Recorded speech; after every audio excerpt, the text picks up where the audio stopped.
me, Laura, and today I am back in my daughter's room doing all her beautiful decor, and this would be one of them. Oh, she is in love with these vines. Aren't they cute? Come a little closer. So they are super cute. She just has them hooked up onto her curtain rod and draped down. They are wonderful. They actually look real. Go figure.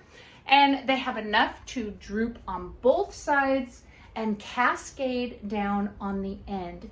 These are fantastic for this, but let me show you. She also traveled across her room to another side of her room and put it here on her shelving unit. She has more that's available, but she isn't currently still decorating, so who knows where the next place will be that she includes these at.